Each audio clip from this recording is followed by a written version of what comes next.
Say, kids, what time is it? It's kind of like watching TV, but, in your car.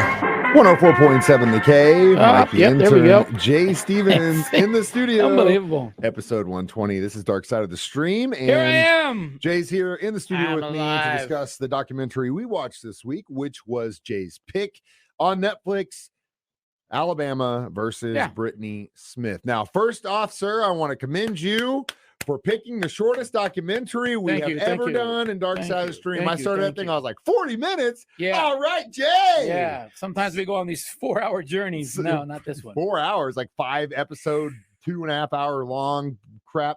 Anyway, so commending Jay on that pick. So in honor of the shortest episode we've ever watched in Dark Side of the Stream, we're going to give you the shortest episode of Dark Side of the Stream. Good. Because there's not a whole lot to digest in this at all. This was an odd one. Well, the topic was interesting. Topic was interesting. Stand your ground. Stand your ground law in Alabama. And when stand your ground doesn't work. And when you can try and use it if maybe you were high on meth or not. Yeah, it seemed like there was drugs. There was some lying involved. So definitely that some lying. Definitely some not true telling. Makes your character a little wacky. Character studies for sure. But you, at the end of the day, feel sorry for these people that are living in essentially poverty. But again, since we watched the shortest documentary that we've ever watched in Dark Side of the Stream, this is going to be the shortest episode. Next, Dark Side of the Stream on 104.7 The Cave. Mike the Intern. Jay Stevens back in the studio. Dark Side of the Stream, episode 120. State of Alabama versus Brittany Smith. As I mentioned, the shortest documentary we've ever watched on this show. So this is going to be the shortest episode we've ever done, which is going to be funny either way. So better put on an extra Pink Floyd song on this hour. I know. Basically what happened was this girl is living in Alabama. She's probably kind of riding the line with the law, probably using some meth, but I guess she was clean at this time. Not really sure. She was pretty when she was young. This is another example why you probably shouldn't do that drug or a lot of drugs. Sure. But anyway, so she kind of rekindled a relationship she had with a guy she knew in high school, not like romantic or anything, but they had been friends. And come to find out, this guy had started breeding pit bulls, which whatever. So I guess at one night he calls her and says that he's homeless, needs a place to stay. She's like, all right, come crash on my couch. One night, he then sexually assaults her, makes her go to the gas station to get cigarettes. So she calls her mom. Her mom dumps this on her brother, who wakes up and he's like, okay. Because I guess they like share one car between the families. Yeah, it was definitely a rough family life. For sure. And so the brother goes over there, picks him up. They go to the gas station. While she's in the gas station, tells the clerk, hey, this guy just raped me, but I can't leave him because my brother's in there. I'm afraid he's going to kill him.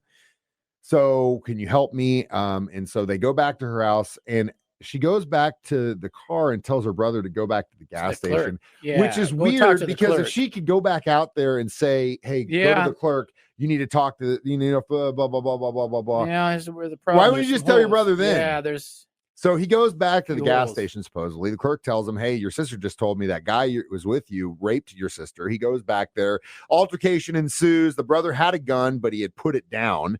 The guy is choking the brother out. Brittany picks up the gun, says stop, doesn't stop, shoots him on sight. He dies. And then they call the police, which is probably one of the calmest police phone calls I've ever heard in my life after shooting someone, which we'll talk about next. Dark Side of the Stream on 104.7 The Cave. 104.7 The Cave. Mike the Intern. Jay Stevens back in the studio. Dark Side of the Stream, episode 120, the state of Alabama versus Brittany Smith. Now, again, this documentary is 40 minutes long. So basically what happens, she calls the cops, says, hey, this guy tried to attack my brother. I shot him, or he was shot. Cops get there. She says her brother does it at first. Right. This is where why say the reason she says she did that was because she had kids. She was afraid she'd lose them and the brother was going to take the fall. But then within 24 hours, she recanted her story and said, no, it wasn't my brother. It was me. Red flag one. Big time red flag. And it also hurt her credibility because she went into a nurse and her nurse documented all the injuries she had. And it was definitely obvious that she had been assaulted. But the nurse in trial said, I cannot definitively say that she was raped, but I can say that she was attacked. That was also a weird thing, that sucks.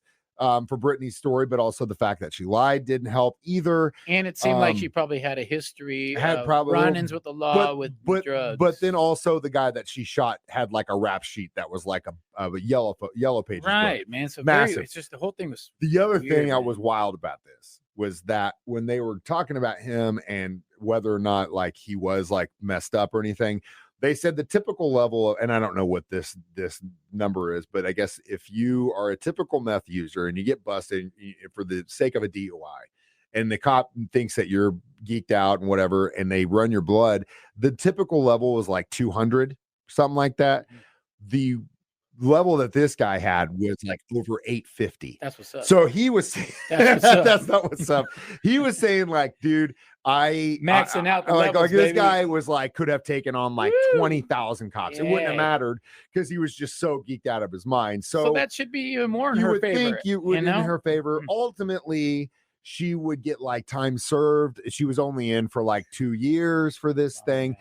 She had to plea deal, so she's technically a murderer on paper for the rest of her life. And yeah, that's the way it is. We'll check in with what happened after this documentary when we return. Dark Side of the Stream next on 104.7 The Cave. 104.7 The Cave. Mike the Intern, Jay Stevens back in the studio one more time. I tried to make it the shortest episode of we did it. We really did. No, we're about average. We're about we got to get what they pay for. Hey, we're here and it is our job after all. So all in all, I wanted to know because they ended this and they went on did the numbers and said that women have a harder time proving standing around. 110%, and I agree. But then they don't talk about what happened to Brittany after this. So since she was released from jail after she served, she accepted the plea deal. She got it was like 36 months. They got credit time served. She was only behind bars for 18 months. But since then, she filed her probation on 3 separate occasions and was ordered to return to jail on 2 counts of violation of probation. One time in March of 2022, she used someone else's pee during a drug test. Relapsed on meth. And then as soon as October 27th of 2001, she tried to act as a probation officer. She could hand out candy that an event her children were attending, and they denied her. But they did permit her to see her children before the event. And then I guess she went back to jail. She's currently, I guess, or maybe she's released as of November of last year. They said that she could have been released as early as December 7th. So she might be free now.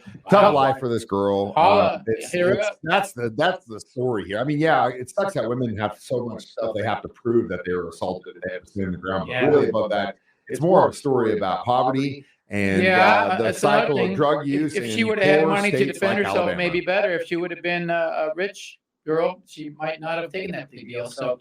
But also, stay away from those kind of drugs, maybe. Or definitely. Right? That's our PSA for this show. Next week's my turn in episode 121.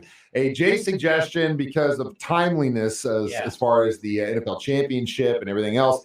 Untold Operation Flagrant Foul. Where the NBA referee betting scandal. Stuff, and he claims this stuff is happening all over major sports. I can't wait to talk about it. Hold up now. As always, if you have a suggestion for us to watch on Dark Side of the Stream, hit me up, Mike the Intern at 1047thecave.com. Always send your pictures to him. No, send the pictures to Jay. Send the pictures to Mike. All you guys can send your pictures to Mike. Watch us live on Facebook every Thursday, 9 a.m. or YouTube, and then hear us every Thursday, 9 a.m. and 6 p.m. on 104.7 The Cave, or as a podcast on our 104.7 The Cave app. We're everywhere, baby. We are everywhere.